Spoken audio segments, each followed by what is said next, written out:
नमस्कार व्यूअर्स, मैं हूं अमीश देवगन और आप देख रहे हैं देश का सर्वाधिक देखे जाने वाला कार्यक्रम आर पार। क्या भारत के कुछ लोग, कुछ नेता और दुनिया के कुछ देश आतंकवाद फैलाने वाले को पीड़ित दिखाने की चाल चल रहे हैं, गेम खेल रहे हैं। 7 अक्टूबर को हमास के हैवान इजराइल में घुसे और कत्ले आम किया, आतंकवाद किया, लोगों को जलाया, महिलाओं के साथ रेप किया, बच्चों तक के गले काटे।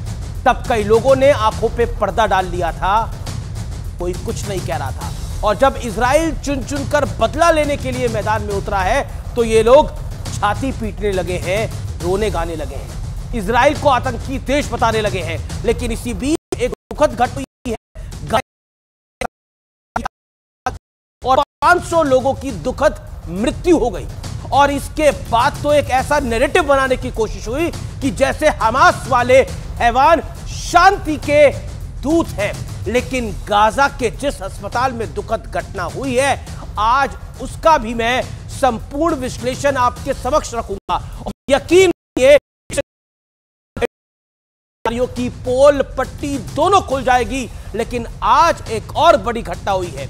अमेरिका के राष्ट्रपति जो बाइडेन आज इजराइल पहुंचे 5 घंटे के दौरे के लिए और यह खुला ऐलान कर डाला कि अमेरिका पूरी ताकत और क्षमता के साथ इजराइल के पीछे खड़ा है और हमास एक आतंकी संगठन है। इतना ही नहीं, जो बाइडेन ने हमास को आईएसआईएस के बराबर बता दिया। तो आज इसी विषय पर होगी इस्लामिक जिहाद पर आई, क्यों आई, आज आर पार में इसकी पूरी कहानी मैं आपको बताऊंगा। आज का आर पार जोरदार होगा व्यूअर्स।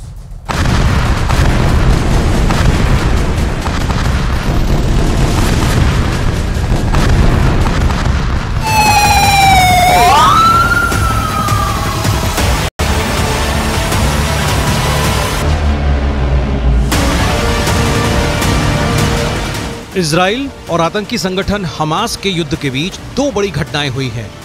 एक तरफ अमेरिकी राष्ट्रपति जो बाइडेन इजराइल पहुंचे, लेकिन इजराइल लैंड करने से पहले बाइडेन ने जो कहा वो सुनिए। इतिहास ने हमें बार बार सिखाया, नफरत को अस्वीकार करना होगा। यहूदी विरोधी भावना नफरत से जुड़ी। तो दूसरी तरफ बाइडेन के दौरे से कुछ घंटे पहले गाजा का एक अस्पताल भीषण हमले की चपेट में आ गया। 500 से ज्यादा लोगों की जान गई, जो मानवता को शर्मसार करने वाली एक घटना है। इस घटना पर इजराइल के पीएम नेतन्याहू ने कहा, इस हमले के लिए इस्लामिक जिहाद जिम्मेदार है।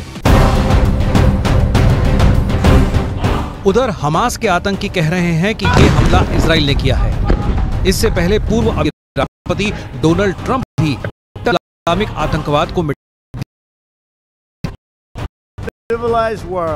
against radical Islamic terrorism, which we will eradicate completely from the face of the earth.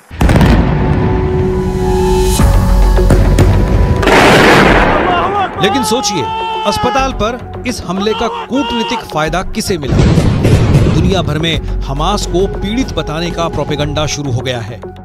मिस्र, जॉर्डन और फिलिस्तीन के साथ बाइडेन की होने वाली बातचीत खटाई में पड़ गई। यानी कूटनीतिक फायदा तो सीधा सीधा हमास। 7 अक्टूबर को हमास के हैवानों ने इजराइल पर क्रूर हमला किया, लोगों का नरसंहार किया, महिलाओं और बच्चों तक को नहीं छोड़ा। और हमलों का दौर अब तक जारी है। समुद्र से सटे इजराइल के कई इलाके खाली करा दिए गए हैं, क्योंकि लोगों को यह डर है कि कहीं हमास के आतंकी स्कूबा डाइविंग करते हुए फिर हमले के लिए ना पहुंच जाएं। और इन सब के बीच सबसे बड़ा सवाल है कि नफरत के इस खेल का सूत्रधार कौन है? आज इसी पर होगी देश की सबसे बड़ी बहस। नफरत की लड़ाई इस्लामिक जिहाद पर आई। और अब वक्त है आर पार के सुप्रसिद्ध विश्लेषण का। यकीन मानिए, आज का विश्लेषण एजेंडाधारियों के मुंह से मखौटा निकाल देगा। हमास के नौसिखिए रॉकेटबाजों का विश्लेषण। मई 2023 गाजा पट्टी से 1469 रॉकेट दागे गए, 291 रॉकेट गाजा में ही गिर गए। यानी कितने दागे गए और कितने गाजा के अंदर ही गिर गए, यानी गाजा पट्टी से दागे गए और गाजा पे ही गिर गए। ये है फैक्ट ऑफ द मैटर। अगस्त 2022 में चलते हैं।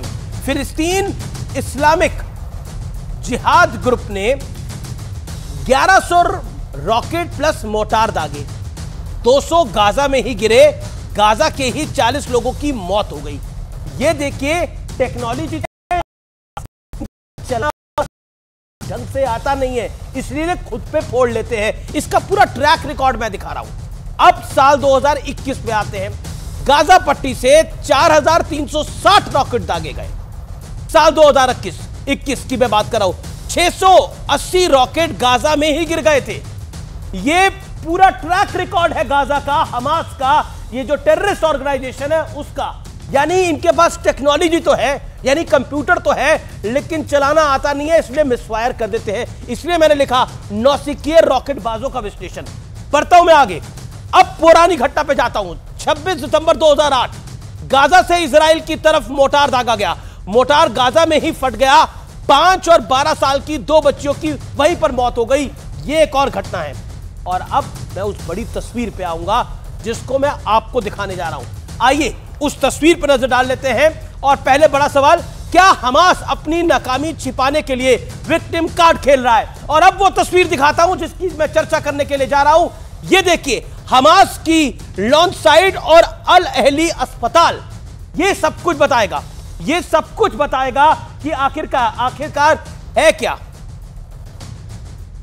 ये देखिए, ये हमास की लॉन्च साइट है। ये देखिए रॉकेट चला यहां से, और अभी आप देखेंगे इधर एक लाइट आपको दिखेगी। ध्यान रखिए, लाइट दिखेगी आपको, इधर लाइट दिख रही है आपको। दोबारा प्ले करते हैं। ये लाइट दिखी है आपको, ये जो लाइट है, ये रॉकेट यहीं से चला है। ये फैक्ट है। और इसीलिए मेरा आज का बड़ा सवाल है, क्या हमास अपनी नाकामी छुपाने के लिए विक्टिम कार्ड खेल रहा है? मेरे साथ वारिस पठान है, मेरे साथ डॉक्टर अजय आलोक है, मेरे साथ नाजिया इलाही खान है, मेरे साथ शदाब चौहान है, मेरे साथ अतिकुर रहमान है। आप तमाम लोगों का अभिनंदन है।